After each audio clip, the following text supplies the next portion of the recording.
Welcome to the Microsoft Security Insights Podcast with your hosts, Franklin Grimberg and Edward Walton, where we discuss Microsoft 365 security and Azure security news and products.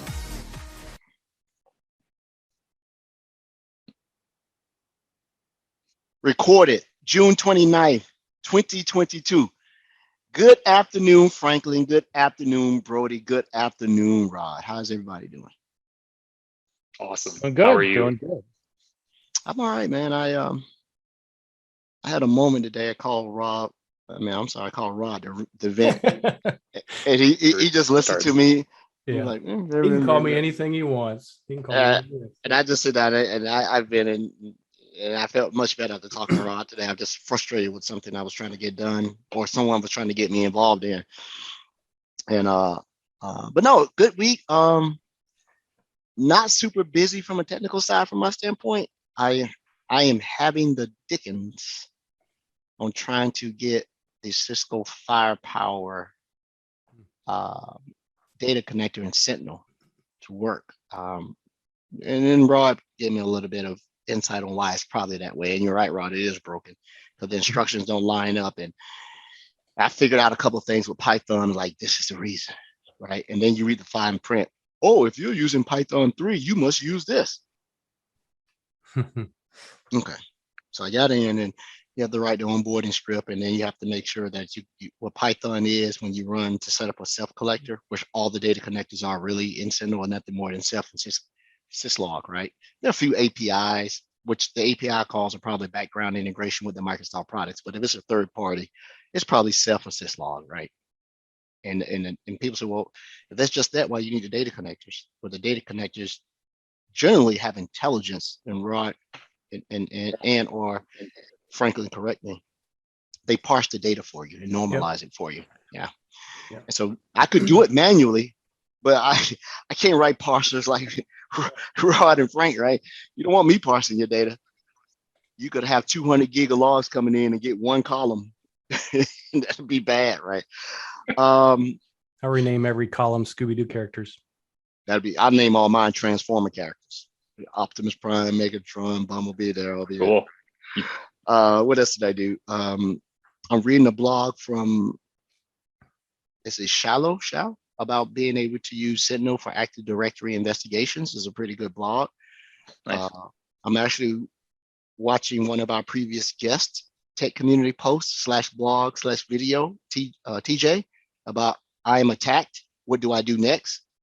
And I'm doing that to prep because I have a customer that wants me to walk them through a day in the life of a SOC operator. And I asked Rod to help me. He flatly refused. Like, that's not my job, Ed. Go do your job, man. Sounds like Rod. No, he didn't say that. Hey, But you call 1-800-SPEAKER25. You're good to go. Yeah. yes, You're just talking to the wrong Rod. I'm talking to the wrong Rod, right? But no, that I've been beating down in our lab, in my lab rather, and doing some stuff. I have a Cisco ASA, but it's Firepower is the management platform. So I can get ASA. Like in my lab, I got Cisco router and it's sending logs to my log collector, right? So that is not the problem. It's the formatting, and I don't have access to that enterprise Cisco management thing. And they call it FPW. Firepower, I forget what the W stands for, but I'm gonna figure it out. You think this is difficult? Hear what I had to do. I had to set up an Amazon plug, and what was amazing about this, and I've set them up before, is that if you actually put it next to the Verizon Wi-Fi router, it zaps the plug. You can't have it close to the Verizon Wi-Fi router, or else it zaps the plug. Fun fact, Frank. that makes sense, and I bet you can change it because my Cisco Meraki would do that. It has this quarantine for row SSIDs, and it does weird stuff. But I bet if you can get inside the Verizon router, you could probably manipulate it so whatever bandwidth you can make it a safe. But that makes sense on how to do it. But I haven't got into wireless like that in decades, man. I used to be a wireless dude. I use enterprise wireless in my lab, but that'd be interesting to see them. I'm sure Brody can figure it out. What else you break? Probably could. What else you what else you break this week, Franklin? I started watching, but I could not watch it in full. But it's something that's brought up here a lot is the consumption or indigestion charges of Sentinel. There was Indigestion? Indigestion. He said that. You guys picked up on that. I'm Very gonna good. use that. That's good. Indigestion charges. Write that down. So there was a security community call. It's on YouTube and slides that go over all of that, talking about the different charges and also the basic logs and all that other fun stuff. So it looks like a really good video. It's one of the videos where I want to actually watch it. So it's on my watch list instead of just skipping through it. So, but I've heard good things about it. Yeah, can you put that URL in the show notes and then email it to us? I'd like to watch it too, because part of my ranting was in line to that, right? And about how convoluted the pricing stuff is, and it's driving me mad because engineering is putting out stuff at Microsoft around this stuff, and they're touting it as feature enhancements or architectural design options, but they soft put out there the customer can save costs. And I'll go back to basic logs. Use basic logs in the very initial of Sentinel, and if I'm the customer, later on I find out the cost is accelerated or it scales so much beyond what you quoted me, I'm kicking you out. Or it doesn't do everything you were told that it does. It does, yeah. and it's clearly in writing. If you don't think a customer is going to go vet what you tell them, and then now you got to sit here and backtrack, I'm not getting that conversation. I'm not sales, man. It's fair. Yeah, that's fair. And I tell the sellers that I support, if you ask me the architecture, rest assured it's going to be the most expensive option because I want all the features. Yeah, every feature. So I'm good. I had a bad day, but I'm good. Living. I got beer. Good, Edward. Good. Yeah. God must hate Georgia because it's so hot.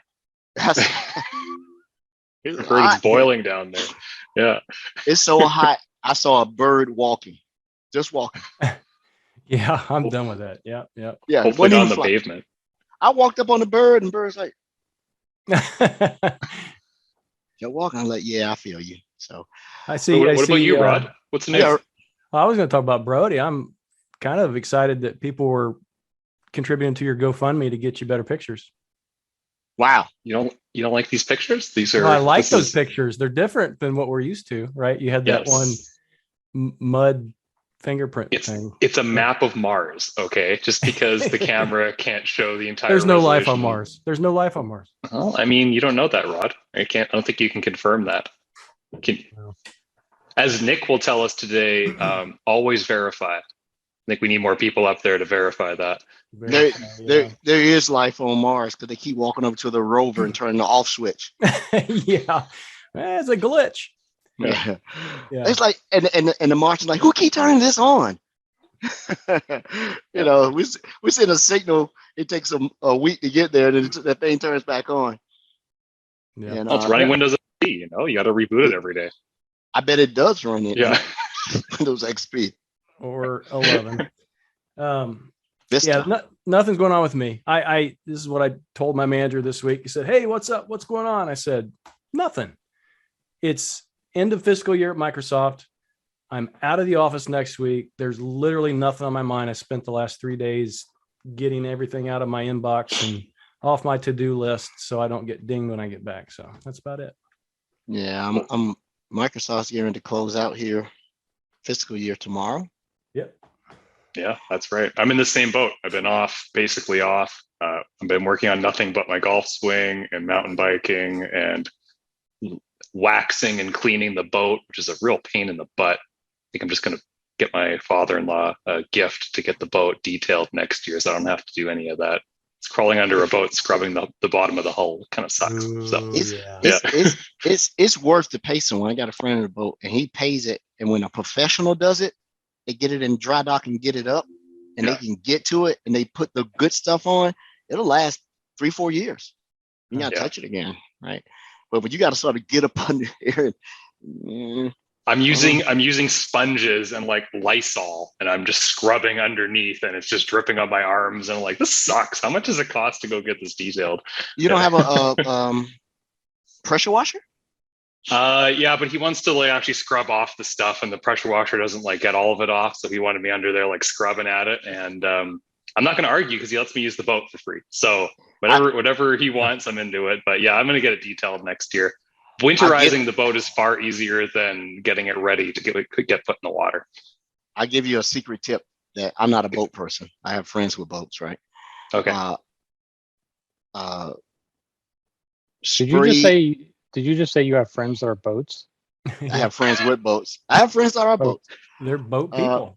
Yeah, and they call me the anchor. So there you go. It is always holding me back. So my buddy has a boat. When he has to do this, he mixes, or he maybe sprays it directly, CLR. That stuff. I know CLR. Yeah. He sprays it on there, let it sit, and he then comes back and he hits it, and then anything that's stubborn, he says WD-40. Put WD-40 on it first, and it comes right off. I didn't know that. It's quite the chemical combination there. Okay, maybe we'll try that next year. And next thing you know, Brody's gonna have an arm out the side of his head because he tripped on it. Yeah. Exactly. Sounds like everybody had a decent week. But we have a good guest here tonight. I didn't know much about him. Our point of contact is Brody, but I do my research. I looked at him. I'm like, all right. Two things that struck me as how did someone this high profile and influential know Brody? What did they do time together? I keep underestimating Brody sometimes. I better get myself right. Yeah. We don't know what Brody did before we met him. So, I do. He walks is my plane. Yeah, I know what he does. Every time Brody boots up one of those laptops I give him, I get all the telemetry back at my house. Don't worry, Edward. I got a backdoor into your network too. But yes, I was Nick. We have a common acquaintance, Sibylla, if I'm saying that right, and she introduced us over the interwebs, and yeah, I've also been looking at Nick's content online and his history, and like, wow, he wants to come on. Great, I think it's going to be a good conversation. So Nick, if you want to go ahead and do your introduction, let us know who you are, what you do, what you did, and what you want to talk about today. We'd love to hear about it. Yeah, we'll talk about anything, including waxing. If you want to come wax my plane, I'll take it. It's pretty annoying. So, I guess I'm Nick Chaillan. I'm the former chief software officer for the Air Force and Space Force, and I was the first chief software officer in the government. Before that, I was the chief architect at DHS, and before that, I founded 12 companies.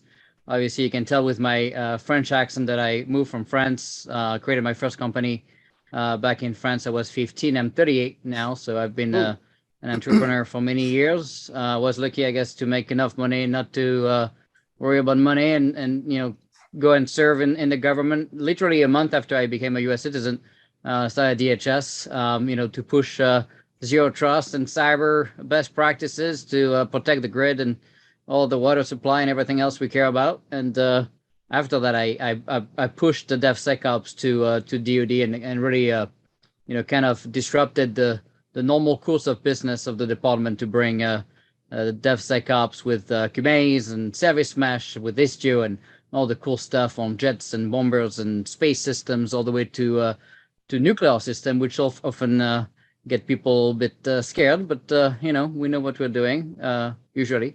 So that's me. So did you work, or you post at the same time with Mr. Krebs at DHS? All of the above. Yeah, all three. So I was before him, and I was during and after. I left. He was still in the job when I went to DoD, and then he left the government. So yeah, absolutely. Yeah, I met him one time. He's very approachable to talk to, right? Mm-hmm. I thought he was related to Brian Krebs, but that's not true. They're not related. Name. Yeah, same last name. They look alike. Yep. Yeah, they do. They do. Oh, that's really interesting, Nick. So I don't know where to start. I mean, it sounds really cool. How tough was it being that agent of change in the federal space? I work in Canada. I will never probably be able to work for U.S. federal government. I think Edward's got some history there. But I do hear that the pace of change at any federal or public sector is pretty tough. So how did you find that making those transitions to DevSecOps and including those practices in your overall duties there?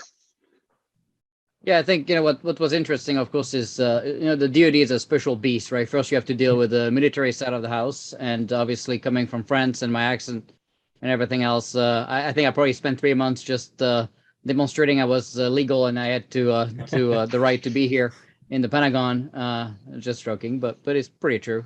And then I spent another 6 months explaining that I was not trying to ship containers to Afghanistan, but I was actually talking about software containers, and so that was also kind of and including talking to IT people, not just to 4-star generals. So I was a pretty high ranking official, and so that helps push the change. I had great support all the way to the Secretary of Defense and the Air Force and Space Force leadership, and so it's very complex, right? Because you have the largest organization on the planet, 60 billion a year spent minimum on software, custom software, with of course 100,000 software engineers.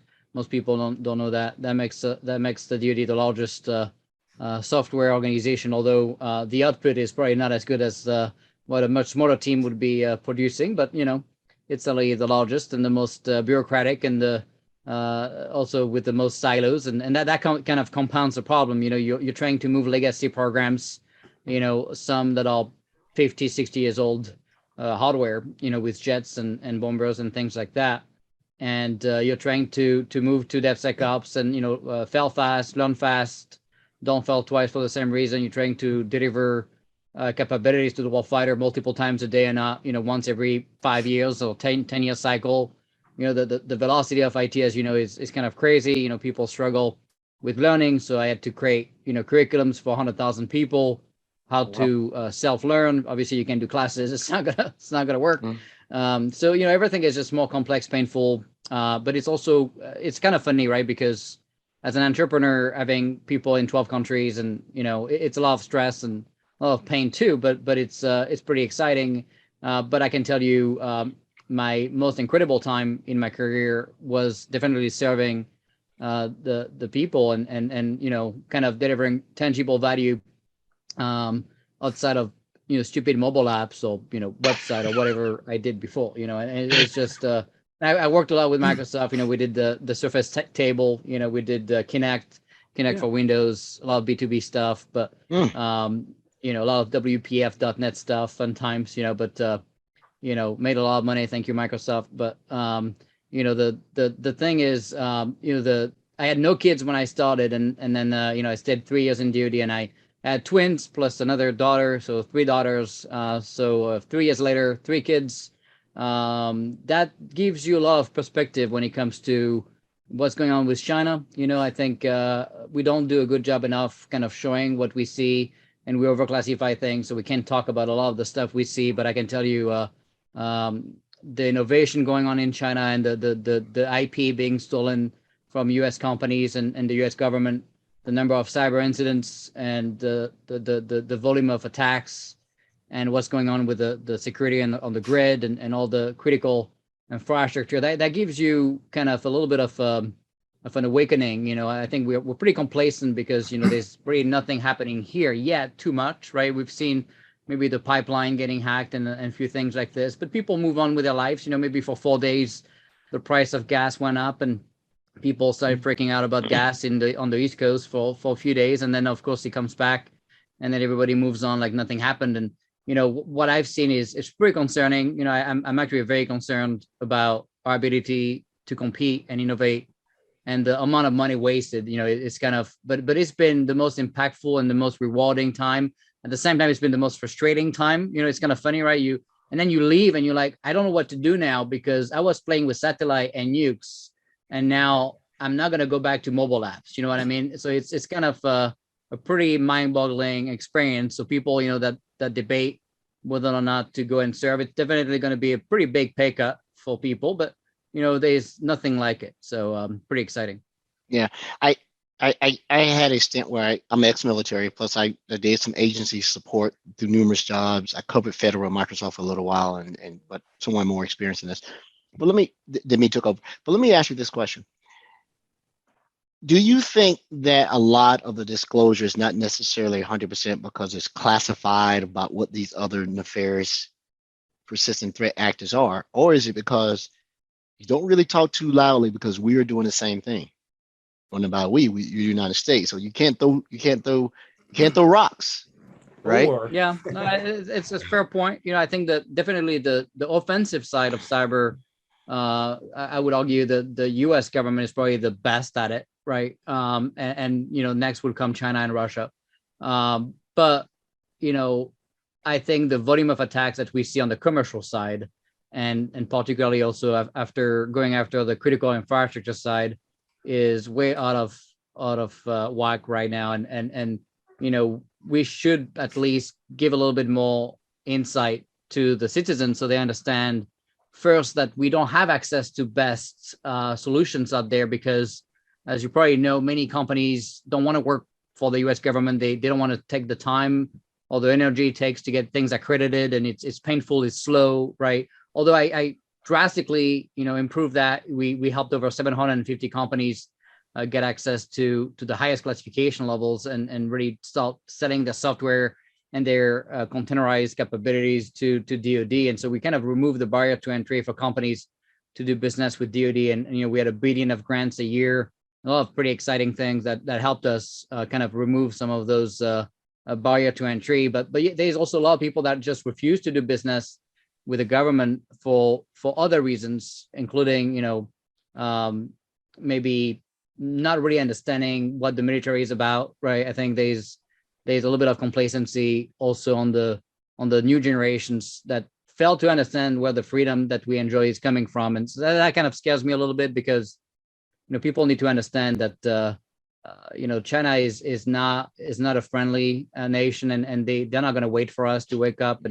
And what I've seen is actually very concerning. And when you see China doing 200 hypersonic launches, which literally is something that we can't stop, and that we really have no real defense against, and we have only done 10 launches of hypersonic missiles in the US, and you start seeing China drastically investing and leading in AI and machine learning, including really understanding what data is about, and we don't even grasp how important data is yet in the United States. They created the Shanghai Data Exchange, which sells data across US and European and Chinese entities, and we don't even understand yet why this matters, and the leadership in the government has yet to grasp the importance of data. It's just we're so far behind, and because we're leading on the commercial side and we're so good at all of these things, in cyber and AI, ML, and all these other things, we just see all these fancy movies, right? I think first Hollywood has to stop showing the DoD and FBI and all these agencies as the most leading innovative companies, where they can do a DNA analysis in 2 days and in 2 minutes, where it takes 2 weeks. And so it's just setting the wrong expectation for people. And you go spend some time in any of these agencies, you're going to see, wow, this is really dark ages. I mean, they don't even have connectivity. I mean, we're not talking about any kind of innovation already. And so I think people would want to go and help, but because people see the TV stuff and they see the US companies doing so well, and they don't really see the threat coming from China because we don't talk about it, I fear that they don't want to go and help. And meanwhile, of course, China is mandating their companies to give them all their data and IP and top talent, and so their military side has access to best of breed, and we don't. And that's really a scary proposition, and I think we need to really have a hard awakening. So I'd like to comment on two things you said. First thing was, the current generation of cyber professionals don't really understand the gravity of what this external threat is. That is both unfortunate, but also sometimes self-induced. We've had guests on the show that work in the agency, and they've also shared some of the same concerns. But here's what I think that the problem is, and I said it on a previous show with Michelle. There is a lack of corporate patriotism. The capitalistic world of corporate America is one of the reasons they don't want to work with government, and they undermine the ability for agencies to get the talent because they just outpay them. There's less bureaucracy. They appeal to the ability to become wealthy like you and be challenged all the time. Whereas nation state, right, is what China is. It is built on their APT that you are working for the country, and and until that disparity is taken care of, you won't be able to do anything. There is a lack of corporate patriotism about doing what's right to protect the freedoms. The second thing I believe that the public doesn't absorb this is it's too complicated. We concentrate on why China is a financial threat because people can understand dollars, and then now all of a sudden supply chain, and so they're going to gravitate to what they can understand. If you chose to, you could start talking, and I would probably start scratching my head like, what is he talking about? Right, above my head, right? And so if we don't address those or give them the same level of importance, the public's going to be, and then at the same time, the public really believes that the government is supposed to protect them, but you don't give them the tools and the support to be able to do it. I don't know how you do it. Yeah, good point, Edward. It's a very complex problem, and you look at the funding, right? We feel good about, having I think it's 810 billion now line of funding for DoD per year. But I remember the first week when I started to look at, starting to do some actual work, and you get quotes and you realize, wait, this is 10x what I would charge on the commercial side. And oh, by the way, it's also 7 to 8 times slower at the same time. So you pay 10x, it takes 7 times more time. So it just compounds. And so you feel good about spending a lot of money, but you take a step back and you realize that probably, based on my calculation, about 60 cents per dollar is actually spent on acquisition bureaucracy, which is designed to prevent, government people from abusing of taxpayer money, but ends up wasting it drastically through massive volume of paperwork that are very much, broken, a wholly broken process. And then you have the other side of like, okay, 20 cents are spent on the wrong things because we still are stuck in this waterfall, cycle. When I was leaving, 6 months ago, I was tasked to start doing the funding for 2027, 28, 29. Like, who knows what we need in IT, back then, right? It's just complete and very granular, not just like big, bucket of funding. I'm talking like how much money I'm going to spend in very specific things, which honestly no one can even know. So the process of funding with Congress is broken. The way we assign the money, the way we acquire and we fund, the clearance process is broken. Takes months, if not years, to get people cleared. Effectively, the entire system is pretty broken, but people don't realize it, and they just see these movies, and they see us doing pretty well on the commercial side. To just move on with their lives, and even when there's incident with cyber, tremendous issues like the pipeline, we just move on 5 days later, right? It's what people do. Yeah, that was going to be my next question, actually, Nick, is everything driven by reactive major events, or is there proactive planning going on in order to try to get ahead of this? Or do you think it's very event happened, oh crap, we're not doing enough, now we've got to focus resources and change it up? What's your perception on how overall the government manages risk long term?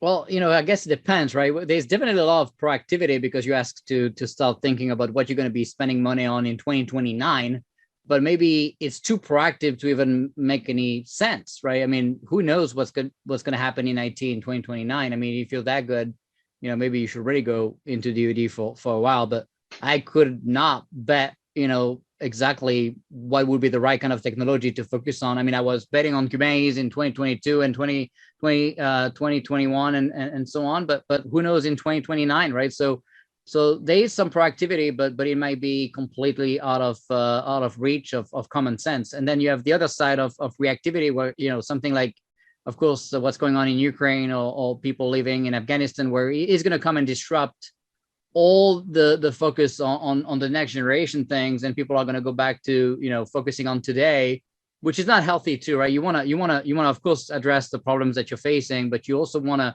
not stop innovation, right? So you want to still be pushing what's going to be coming next. And my fear, because of the DoD bubble and the clearance process, right? People leave the government, they go back to work for the big DoD primes, right? And it's kind of the same bubble, right? The same kind of people, and so they don't get to see what's happening in terms of velocity in companies like SpaceX, right? See if I took most of the leaders of the Pentagon and I send them 2 weeks, which I did for some, and send them like a few days or 2 weeks to SpaceX, I think their head would implode. It's just they're not capable of understanding that kind of velocity, right? And so you're only as good as what you know, and if you don't know what you don't know, and the norm is good enough, if no one is coming to disrupt this, and no one like me, which is kind of what I did, right? I show up and I'm like, this is insane. I mean, we can't do this, right? It's not how we do software. It's not how you innovate. This is, agile. I mean, even basic agile principle, which are 22 years old, right? I mean, and we don't have that mindset when it comes to programs. It's very much waterfall approach, 5-year cycles, requirements. If you're drifting away from the requirement, it's bad, right? If you're learning, it's bad. You should be, you have a requirement creep. It's just people are just trained to think that learning is not a good thing. And then you have people like Elon Musk showing up with SpaceX, right, completely disrupting the space universe. First, NASA would be like making fun of them, like, oh, we can't land back rockets. That's nonsense. And then they do it. And then now, thanks to companies like that, that's how we send Americans to the ISS and not using Russian rockets anymore, which, right. And then you look at funding, right? You look at SpaceX. Usually cost overrun of SpaceX is about 1.5%, right, on a project. SpaceX, NASA, the average is 45%, right? So this is a mind-boggling number, right? So this is kind of the issue with taxpayers, right? We're spending a lot of money on this stuff, so we feel pretty good about it. We expect, right, a return on investment and a wise spending of the hard-earned taxpayer money, but it's not the case. So is this kind of like a chicken and the egg issue, where you want the federal government to lead and take charge and set the tone, but then on the other side of it, you've got private sector, which is just so good at innovating in the Western world, you almost want them to take charge and go with it? How do you find a balance? How do we get everybody on the same page? That's why the answer has to be a joint effort. And we had it during World War II. We actually did a pretty good job back then to do these engagements with public-private partnership. And you see companies like Microsoft doing an actual pretty good job at saying, hey, we're gonna keep supporting the DoD despite some Microsoft employee complaining that the Microsoft is helping the DoD. You had Google do the same, and because 2,000 people at Google wrote, sign a petition, they stopped the engagement on some of the most critical AI programs, which were not even used on weapons. It was simply used to recognize objects on maps. And you take a step back and satellite imagery, right? So you take a step back, and back in Afghanistan, right, we bombed, unfortunately, a target that we thought had terrorists. But it was a bunch of kids in a bus, right? And now I'm like, Google, you should probably look at yourself and realize that if we had better insight and better AI capabilities, we could have proactively know that, hey, the target you're trying to target here is a bus with a bunch of kids in it. So, people say, oh, we don't want to go and kill babies. Well, sometimes by not helping, you end up doing just that too, right? So there's two-sided, there's kind of a two-sided coin here. And the fact is, we need to realize it's all about the deterrence. We don't want to use nuclear weapons. We don't want to, sure, there's always crazy people, everywhere, right? And some people love war and love, all the money created by those crazy wars.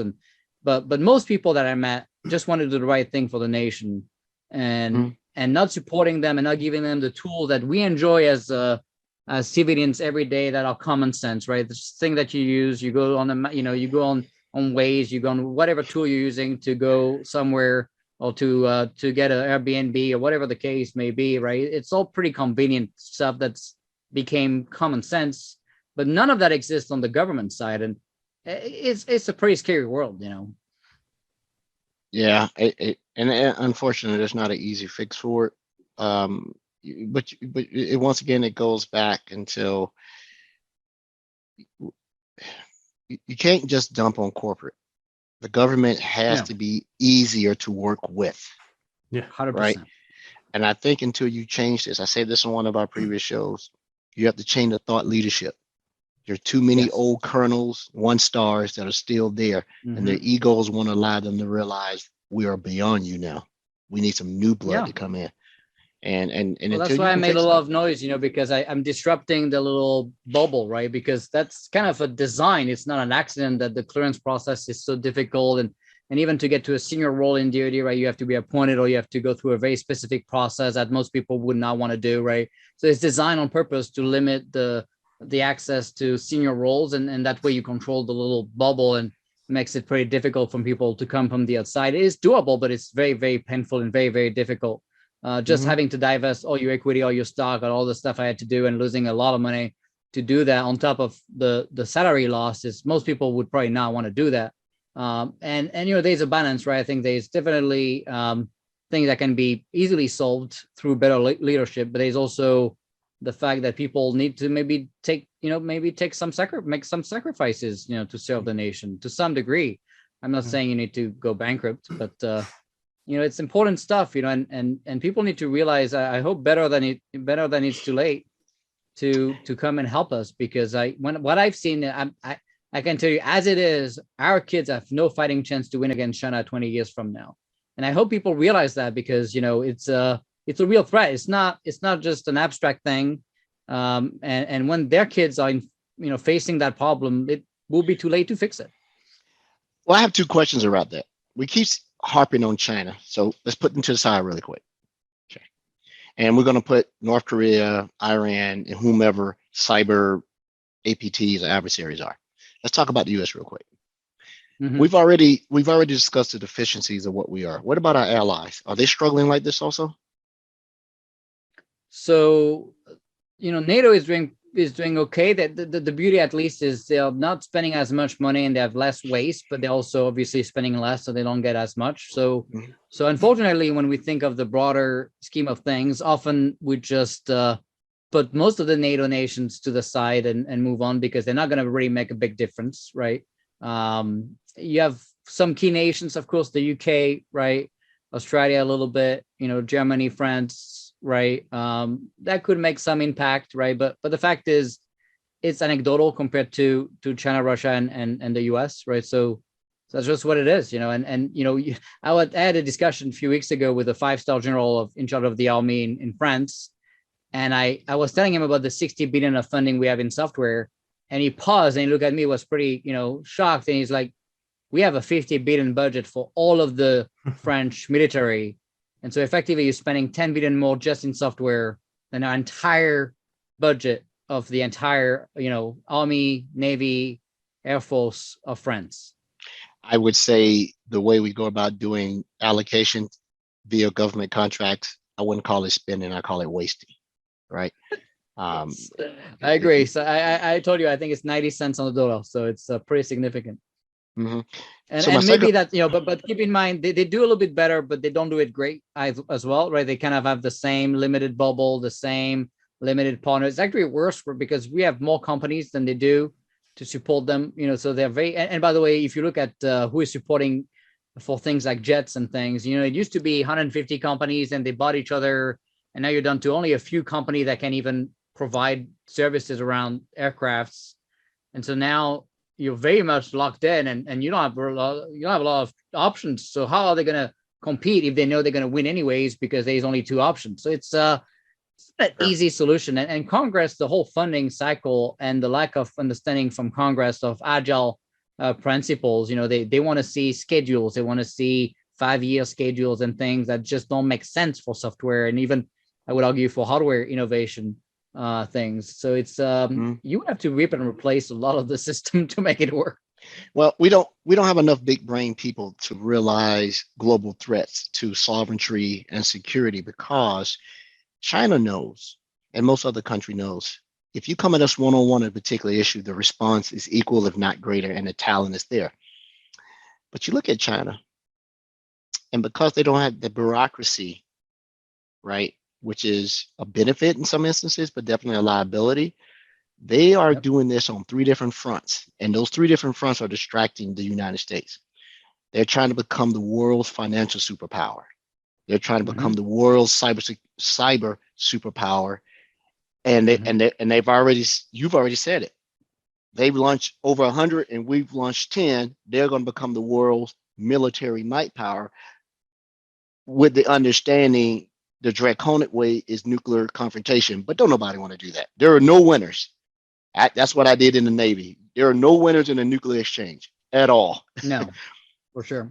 And even if you were not part of the two original ones, the fallout it's substantial. Oh yeah, no one wins. No one wins. And so until we can get some cohesion with the way that we approach things, and maybe because I'm not in the know like you are, it doesn't seem like the people are concerned about finances of financial economic power, and they're doing all this investment in Africa and all this exchange stuff, and so they're distracted. The cyber people are like, yeah, that's important, but you need to see this right here. But other people are, well, yeah, but military, martial might needs to be the priority, and so we're divided. Right. And Congress just doesn't.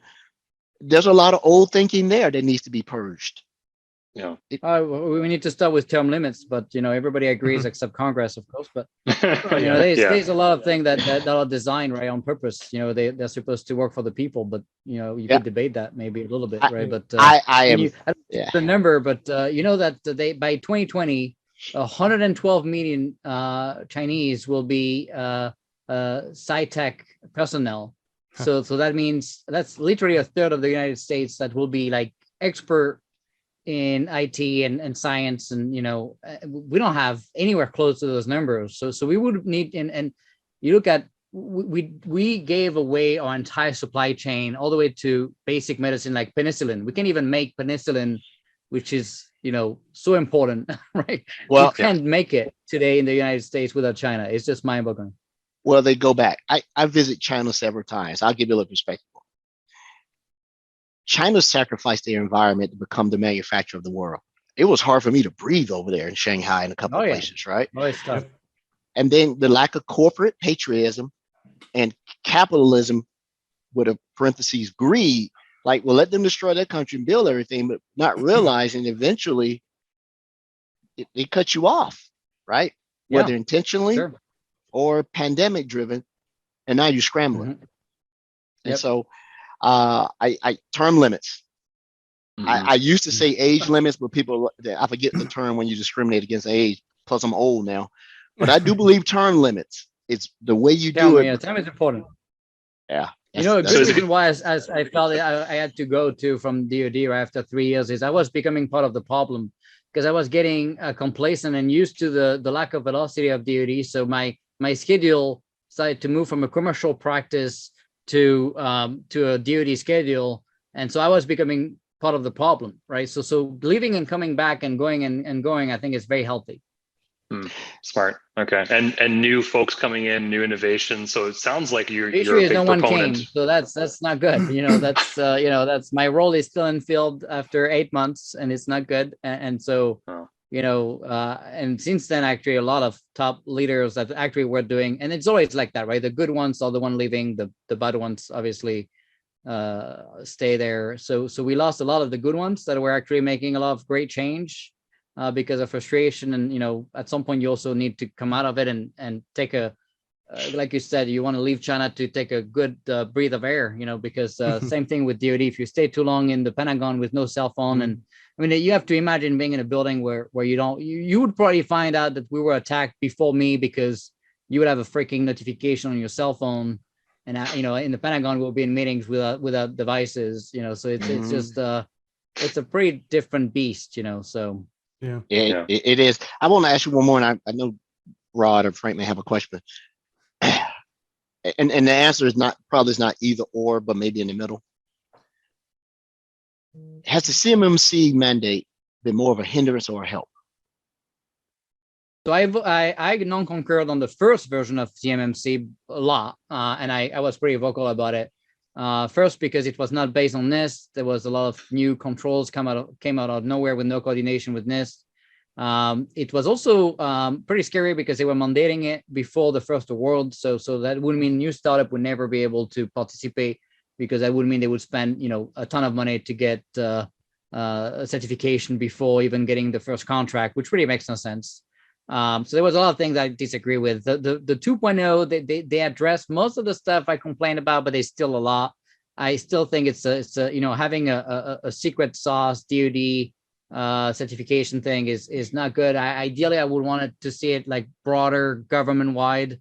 So at least, companies would have more incentives to do it and to get a broader piece of the market. Anytime we show up as DoD to create some secret sauce only for DoD because we're special and I don't like it. Software is software, cloud is cloud, cyber is cyber. I put Kubernetes on jets, bombers, space system, nukes. It's software, right? Yeah. It's not easy, air gapped and classified stuff and a lot of stuff we had to deal with. And honestly, what's pretty exciting is the open source work we've done with Platform One. We open sourced, all the DevSecOps stuff we built. It's probably the biggest contribution from a government standpoint to open source community, about 60 to 70 million a year. We have a repository of hardened containers with 1,000 containers from open source and commercial tools hardened by DoD in partnership with the community. We open source the entire DevSecOps platform, including all the CNCF projects we partnered with, from Istio to Cosign to all these great capability like Envoy and so on. So we gave back, we contributed. We had 270 people pushing back fixes upstream. My team fixed 7,500 CVEs.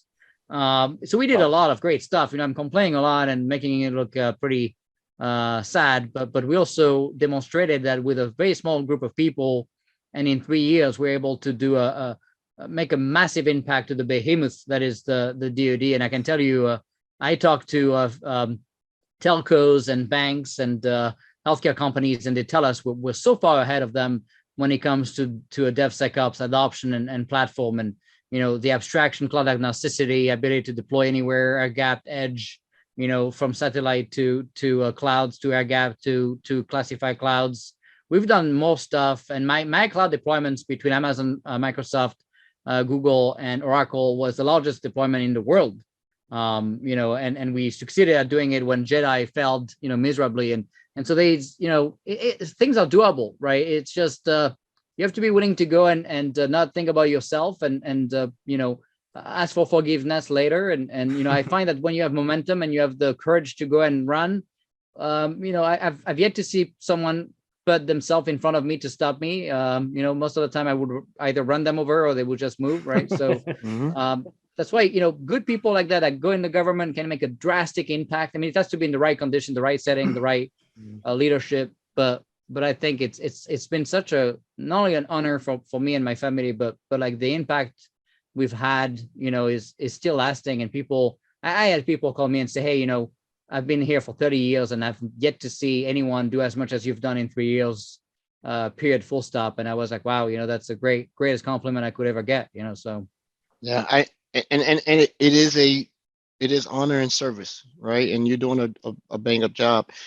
For those who are listening to us who are not familiar with CMMC, Charlie, Mike, Charlie, Cybersecurity Maturity Model Cert.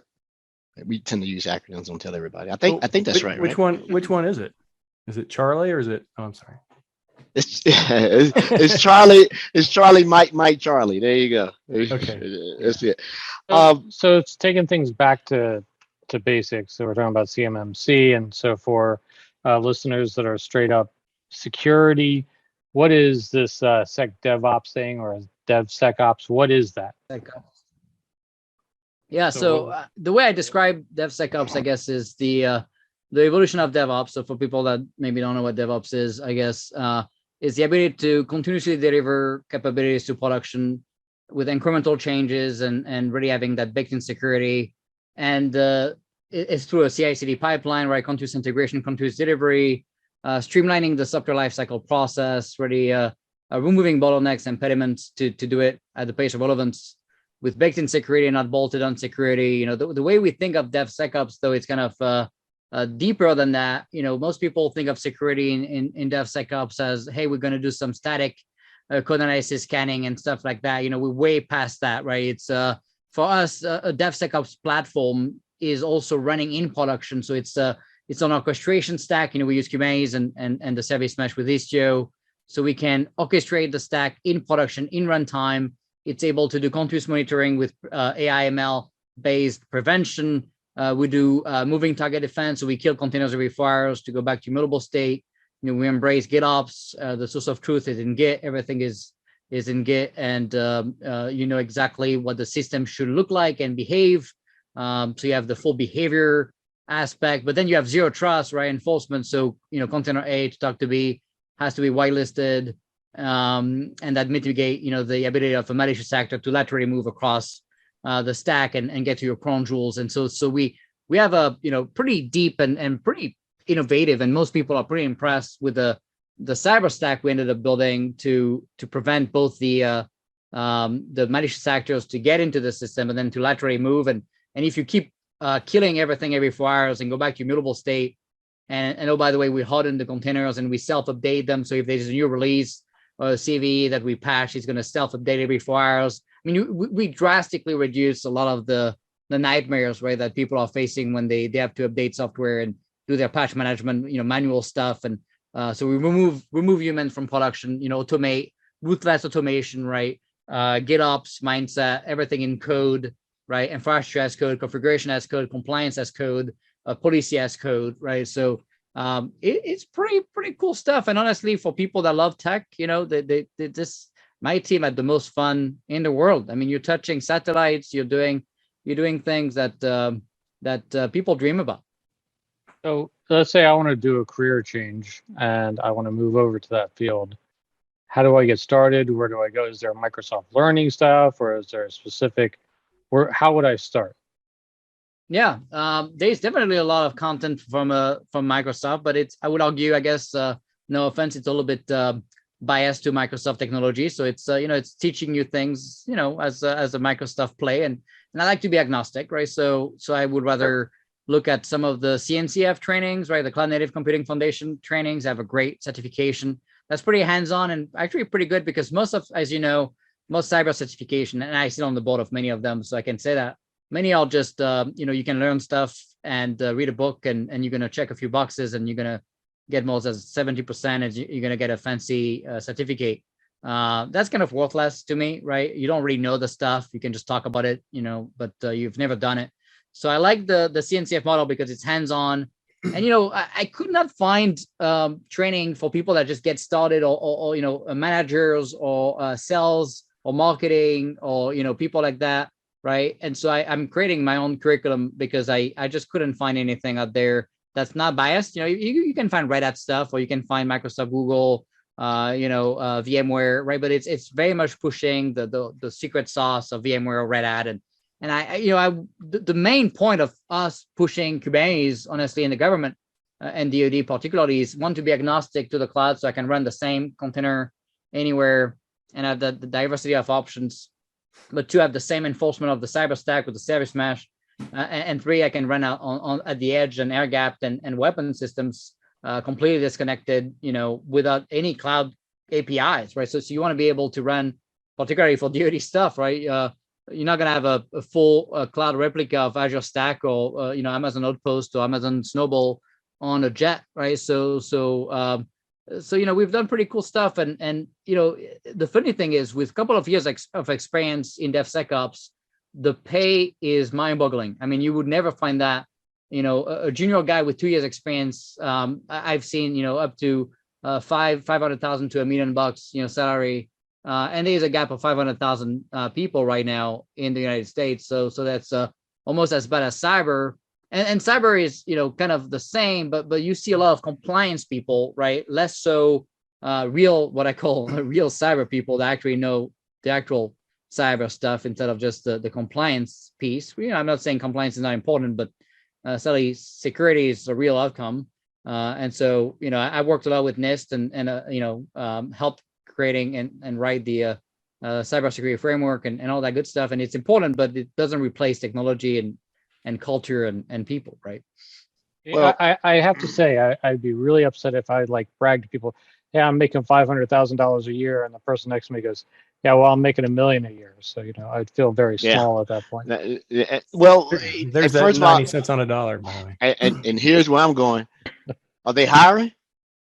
Yeah, right. They are. I mean, I can tell you, Microsoft, from Google, from every company you can think about is struggling to find site reliability engineers, DevSecOps engineers. It's just the whole ecosystem of DevOps, DevSecOps is really begging for talent. And I've had a lot of network engineers say, hey, my job is getting automated. What am I going to do next? And some people are just, putting their hand in the sand, hoping it's not going to happen, but I can tell you it's going to happen. And so you probably want to be proactive. And, it's all about passion. The issue in IT is you find, I guess, when we started, all of us probably, we had a lot of passion, right? That's why we picked it. There was not a lot of money maybe at the very beginning, but now it's many times driven by money as a job decision, which is kind of sad, right? And people need to realize when you pick IT, if you don't have the passion and you don't know how to reinvent yourself every couple of years, every 3 years. I mean, most of the tech stack we're using for Platform One and the DevSecOps stack in DoD is barely 2, 3, 4 years old. So if you don't know how to reinvent yourself and self-learn and spend the time, I used to give an hour a day to my people to learn. People don't do that. They don't want to learn.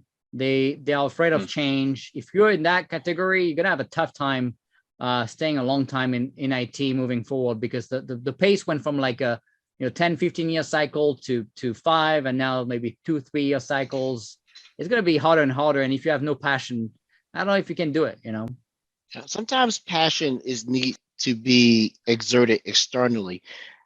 I don't want to be the dumbest guy on this podcast. Right. I may not be the smartest, but I don't want to lag too far behind. And the problem is I had to.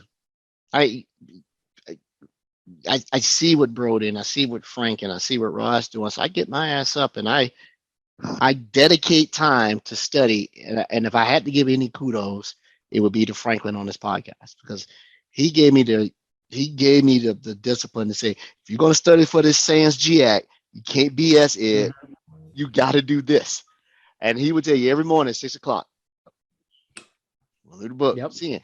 And so you need to surround. No excuse. There's so much content and videos. It's so much easier than it used to be, right? If you look at back in the day when I started, I didn't speak English. All the books were in English, and I had to freaking read the code to try to understand what the English was trying to say. So I was reinversing English based on code when I was 7, started coding. It's just, now kids, everything is there. So no one has excuses, right? To just invest in yourself, but people would rather, spend a bunch of money on the call or whatever, right? Instead of on education. And I'm not talking about fancy degree. I don't have a degree. I created my company. I was 15 and never went to school.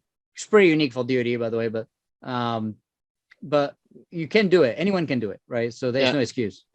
Well, I'm going to really quick. I'm going to be bleeding hard because I'm the softy on the podcast. I believe there is one excuse, and you gave the excuse at the very beginning. Sometimes there's not a good indicator of where do I start. There's so much information, and if and you said you've created this because people always ask, and they ask the question in different manners. How do I get into cyber? Get in, which is the same way as where do I start? And if there was anything that could be a legitimate reason of not that, it is hard. I get so much information today. I mean, I wouldn't give an excuse as say, you cannot do it if you really try. Okay. I think depends on how hard you're trying. I think it's not easy, but it's not impossible. But I agree with you. It can be much better. That's why I did it. Compensation drives motivation. Yeah. And I see people, a lot of people getting in. They're like, man, that's a lot of money to be made in what you do. I'm like, yeah, no doubt. Yeah. I mean, love Nick's point. You gotta have the passion too. Sorry, Frank, go ahead. Yeah. So when I first started, there was the art of, and now it's become the business of. Back in the day, the art of programming. Now it's the business of programming. Which is a different way of looking at it. Nick has said one word over and over again that's really stuck with me because it's so important. And dealing with projects, dealing with businesses, dealing with everything, which is velocity. That's my takeaway from here. And taking a look at what you're doing is you have to have the velocity to be successful in here. So that's a great word. That's why I'm going to name the show. Well, Yeah, I velocity, mean, if you but don't move also at the pace the of relevance, you're not bringing. I'm going to give you one number that's going to be mind-boggling to you guys. In 1 year, moving to DevSecOps with 27 programs, and there's way more programs in duty, but just 27, we saved 100 years of time. And I keep arguing maybe we didn't save 100 years of time, we just didn't waste it, right?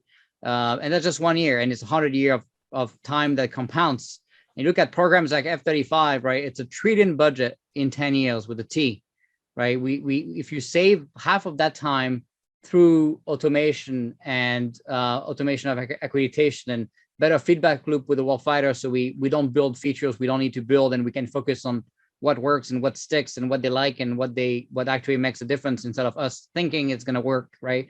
Like back in the day before agility. That's going to be true. I mean, billions of taxpayer money saved, right? So you can't really make a bigger impact than that. Mm-hmm. Yeah, true.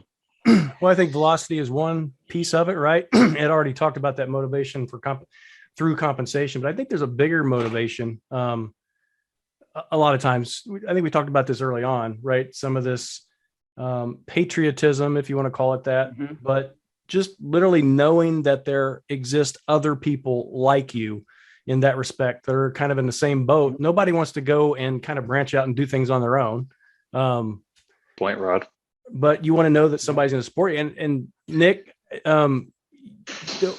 talking early on about a lot of these other aspects, China and all this stuff, it sounds like people kind of need to know about what you're talking about. And I think you have your own show, I believe, on like Tuesday evenings or something like this. And I think you talk about this stuff too. I think for those folks that are more interested in this, and I mean, obviously you're a lone voice. You need to kind of have some people that come up alongside you, right?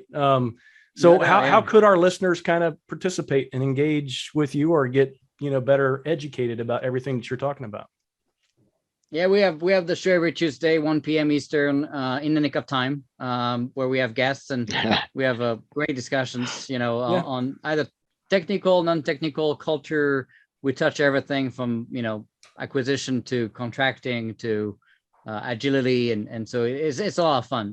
Next week, for example, we have the person who is responsible for accrediting some of the largest weapon on the planet, and so not just for cyber people, but even compliance. It's so interesting to see what are we thinking about when we look at assessing risk and understanding what's going on. And so there's always amazing sessions. I have a lot of CIOs and from the government, outside of the government, people giving their feedback and innovative teams coming from CNCF. And so it's a lot of fun. And we get about 1,000 people live. It's not bad, but it's, we can do more.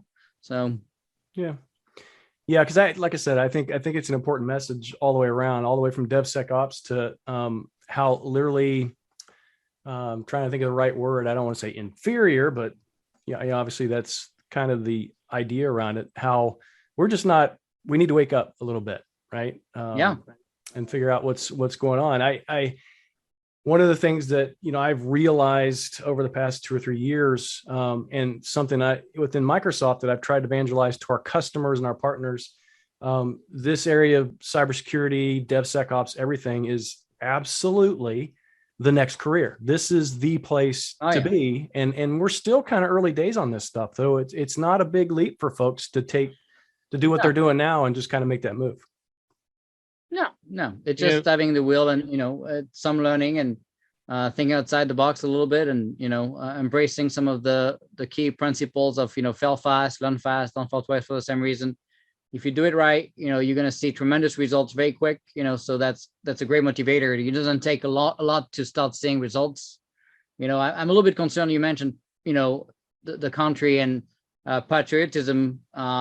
For a French guy like me, of course I'm American now, but, I see so many people born in America criticizing the nation, and it's just it's painful, and I'm hopeful that people are going to travel a little bit and maybe see what's going on in the world a little bit to see what else is going on, because I promise you they're going to come back here pretty happy. I'm not saying we couldn't do better and we can improve, and there's not a lot of things that could be better, but we're doing pretty good. Go spend a couple of weeks in China and we can talk about how good you feel about freedoms, for example. So Great point. For all the faults that this country has, I wouldn't want to live anywhere else. Yep. Exactly. Yeah, My- And the fear is people don't travel enough. That's kind of the kids nowadays. They're entitled. There's a complacency because we've been winning so long. And it's just too bad. People need to see what's going on a little bit. It's just very easy to judge and show up and be, oh, look at all the stuff you've done wrong, and let's see you do something. And then you can talk about it, right? true. Maybe I'll continue learning after all the celebrity trials and the current season of Star Trek. Then I'll get back to learning. Here we go. Well, that's on So, tonight, so, by the way. Yeah. so Nick, like it sounds like you're definitely a proponent of young people getting involved with public sector, even though there is, unfortunately, as we all know, like a salary discrepancy. It's obviously good Sure. experience. I know at Microsoft, a number of our teams that work on the Defender products, they come from Air Force, United States, Israel, et cetera, and then they come into private sector after the fact. So Sure. just as a father and as a professional, you would still recommend folks getting involved in supporting their country and getting involved in public sector, regardless of the money differential? Yeah, look, I understand it's not always easy, right? I mean, it's pretty easy for me to say, oh, go take a massive pay cut, when you make millions, but I wouldn't stay forever. I think it's good that you go maybe a couple of years, 3 years, serve and come back, and maybe you go back when you made even more meetings, whatever, right? But the fact is, it's you will not find a mission and people as awesome as what I've seen, so it's just it's funny because when I left, I was like, I don't know what can I do now that's going to even be exciting, right? Mm-hmm. It's like I meet with so many companies. I had 250 companies reach out to me to go and help them, and I could not find anything as remotely as exciting as what I was doing. I was so frustrated and so angry, but yeah, it's kind of a very weird thing to explain, right? You're like, I was not sleeping. I was very worried about my kids and their future. And I was angry that people would not be more aggressive in trying to fix stuff, and the complacency, the leadership at the Pentagon calling China a near peer adversary when they're doing 200 launches and we do 10, it just, those are wrong. When you use the wrong words and you just compound the problem, it's just very infuriating. And I had a tough time, right? Because you're like, you need to wake up, right? It's not good, and but at the same time you leave and you're like, there's nothing like it, so I wish people would give it a shot, but you have to go in and be like understanding that no one wants to start shooting weapons. No one wants to start killing. I had people after KubeCon, after we had the largest crowd at KubeCon with my talk on how we put Kubernetes on jets, right, on F-16. And I had people wait for me at the end, and a lot of people wanted to talk, and then you have always 5, 6, 10 people saying, "Oh, I'm not going to shake your hand. It's covered in blood because you're killing babies with jets." I mean, I'm like, the freedom you're enjoying right now is literally thanks to the warfighter and their sacrifices and people dying for the nation. And then they're like, "Oh, I'm going to go spend some time in the puppy room to feel better about it because I can't take it." I'm like, yeah, you're the problem of what's going on in the United States. We need to stop that nonsense.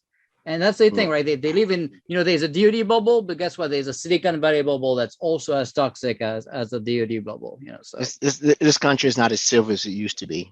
There used to be a place that I had hope that everybody could agree to disagree, but everybody believes cooperation is doing what I say, right? And that is not cooperation.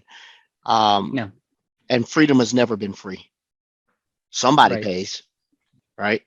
And so, I mean, I've seen, the people lost, and when you go and see, I even had people complain, that they were serving in the military, and there was this one person that says, "Oh, I'm a developer, cyber guy, and they're sending me for 3 months, watch over coffins," which is, so important, right? Because people died for the nation. There's no biggest honor, to take 3 months and go help the families that lost loved ones. And for someone to be in the military and criticizing that, hey, I'm supposed to be doing cyber stuff, I'm like, you can take 3 months, people died, and go help families. Like, if you don't understand that, you should probably not be in the military to begin with. It's just disgraceful, and it's just right. And using that as an excuse, as saying, oh, we don't know how to manage talent in DoD. There's so many better examples than saying you're going to go watch over coffins. We do a shitty job at managing talent, no doubt. We send them on the wrong stuff, and we rotate people, and they go from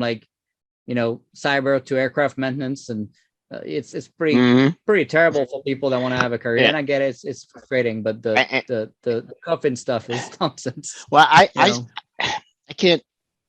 I can't agree and disagree with that, and I'll tell you why. The very reason that they don't is that you see less retention of reservists, especially officers. They're like, wait a minute, I'm a doctor and you get ready to send me here? Yeah. What about my practice?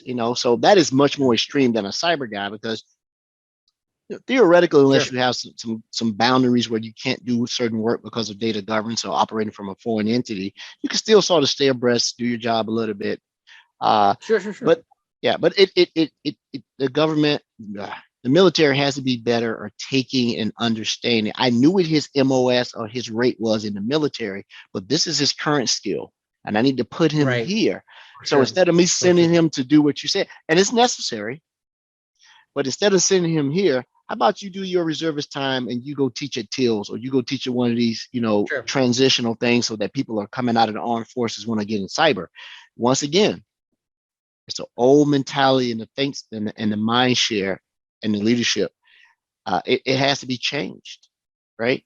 I'm not saying, by the way, that the process is completely broken. I would just not use a military honor, which is watching over coffins, as a good example of that. You actually used just now a pretty good example of, like, sending a doctor do like other stuff, right? But the military honor is so important and so rewarding. It's just so special. I just struggle with that one, but I can tell you I have hundreds of examples of people being pulled in the wrong jobs at the wrong time, and it's kind of the problem, right? We assign colonels often to like cloud and DevSecOps and things, right? And they have no background in it, and you would never see a Microsoft or a Google say, hey, I'm going to hire someone for Microsoft Cloud to run all of the cloud, and we're going to get someone that never even built a cloud in their basement. I mean, that would just never happen, right? But that's what we do. That's my resignation letter. I was pretty vocal, and I kind of raised a few of the key problems, and that problem, I think, resonated with a lot of people. Like, we need to put people with the right expertise and knowledge, not based on degree, not based on rank, but based on actual experience doing something, if we want to have a chance at succeeding at doing it. Yeah. So we have a Very question in Twitch here. I'm going to kind of summarize it. This person's looking to get into the field. We talked a little bit about this, but they're saying they feel kind of overwhelmed by all the different web development languages and so on. Would you say it would be best for them to get into the web development side? Would it be better to get into the the container side? Or would you say it would be better to get into the CI/CD management of that and the automation? What would be a good first place for this person to go and start it, and break it down like that, so it gives them an easier starting point to focus on and to get a job? Yeah. Would it be managing CI/CD, managing compute, or web development? It's very different experiences, and it's really depends on what you like. I mean, that's why I created the curriculum in a way that we're showing you the art of the possible. We're showing you different options of career, and then based on what you like and what resonates with you, you're going to go a direction. I don't think there's an easier path to say, I'm going to start learning Go or PHP or Java, or whatever, or I'm going to learn some Kubernetes YAML and the Kubernetes API, or I'm going to do some infrastructure as code, or whatever the case may be. I think it's all pretty, it's a lift, right? Most of them are, I mean, it's probably a little bit harder to code, I would argue, right? So yeah. But you get more flexibility in doing more things, but and then there's the ops piece too, right? We didn't talk about site reliability engineering and how to manage operations in a modern way, that modern DevOps principle of breaking the wall between dev and ops. And so there's multiple options, but I think there's no magical answer. I think all of it is doable, but it's about what you like and what you want to focus on and what resonates with you. And I think you have to play with the stuff. That's why we did this hands-on training a little bit to help people like play with the stuff a little bit and see, okay, I like this stuff a little bit more. I'm having much more fun here. And then you can dig into it and make it a career. But you want to play with each and see what sticks. Yeah. The other thing is I would take a look at the the job ads to see what the requirements are. Obviously getting in the door is the hardest part. So it might be that managing the CI/CD pipeline has lower entry requirements to get into than the full web development side. So that might be the best way. You're going to find also that CI/CD they ask for more stuff, so they're going to ask you to know everything under the sun too. That it's pretty rare that people just want a basic CI/CD pipeline person. That's also the issue with companies, right? They want someone that knows a little bit of everything nowadays, and it's a little bit bloated of roles that are just crazy, right? That you can't find someone like that. You need like 2-3 people to do it, so right. But honestly, the market is so good right now for employees. I would argue it's perfect timing because people now take people in pretty big companies and have a training process to get them up to par and invest in people. And it's more about your ability to learn, by the way, than it is your ability to already know something. So I think if you invest in yourself and learn how to learn and self-learn without someone holding your hand and have the commitment to do it, I think you can do anything. I agree. Great point. I'm living testament to that. Late nights. I mean, I don't have a degree because I was a 3-star general at the Pentagon. So a French guy. I mean, if you have to put the chances of a guy from Marseille, France, getting up at the Pentagon, if I was 4, I would tell my dad, "Oh, I'm going to be at the Pentagon one day." I mean, people will look at me like, "Yeah, that's going to happen," But you never stop, And honestly, most of my biggest achievement in the Pentagon are things that people told me, "Don't even try. It's never going to work." And I didn't listen and I did it. Okay. And sometime in 45 days or 30 days. Right. So don't listen to people and surround yourself with people that are not always going to pull you down or tell you, "No, that's not an option." You need to also have people that are going to pull you up or at very least motivate you. If you're surrounded by people that just say, "Oh, you can't do this, you can't do that," it's just exhausting, right? Everybody's pulling you down. It's just you're the one pulling them up. That's what I did way too long. It's just better to just be alone at some point than be surrounded by the wrong people. Let me cap this off with a negative comment. When I walk into a room as a consultant, right, I know there's 3 types of people in that room. Ones that don't care about me and would rather be at lunch. Ones that want me to fail, and ones that want me to be successful. So it's very important for you to recognize those 3 types of people in there and who you're going to work with to be successful with inside of that client. I would say it's 2. Go ahead. I would say it's 2 because they want you to fail so they can go to lunch. No. They want you to fail because they don't want your technology. They're worried about their job, that sort of thing. So there's definitely people who will work against you in an environment. So it's always key to understand those 3 different groups and work with the group that wants you to be successful. But it's interesting too, right? As to why they don't want us to succeed. Sometimes you said, sometimes it's bias, sometimes it's ego, sometimes it's fear. I would argue it's often the lack of understanding of the technology and what's new, and so they are afraid of change, and so that's why you go back to learning and embracing change, and because I found that when I spend the time to educate people a little bit more, and I had when I started, I had a lot of people pushing back. You can imagine. When you start talking about updating software multiple times a day on weapon systems, people look at you like you're crazy when the velocity is really 5 to 10 years, right? And you start explaining, okay, but it's a small incremental change. It's not going to break things. We're not saying failing like it's going to explode. We're just saying it's going to be small failure. We're going to learn fast, right? We're going to contain it, mitigate it, right? Massive volume of testing to mitigate regression testing, failure, and stuff like that, right? So digital twin, ability to do hardware in the loop testing, all the stuff we do, right? SpaceX can do 17,000 build of software a day, 3 hardware in the loop testing a day, and update the software the few hours before launch. That's because of their maturity in DevSecOps and digital twin and hardware in the loop testing and DevSecOps as a whole. But you want to educate people and kind of, I would argue on the 50% of the people that don't want you to succeed is mostly because of fear. And some are biased and idiot and whatever, right? That's fine. Don't waste your time on those. But the people that just don't know better or just are afraid, I found that when I spend a little bit of time with those people, I can turn them into people that want me to succeed too. So I love that. That's one of my favorite things on consulting engagements is building that trust. Yeah, good call, Nick. Yeah. I mean, you don't need to wait to have 80% of people happy with what you're pushing, right? My goal was usually 70%. If I'm at 70, I'm pretty happy. you could get side 50, right? It's a pretty good number, but don't aim for 100%. That's for sure. And off the time, it is not consensus.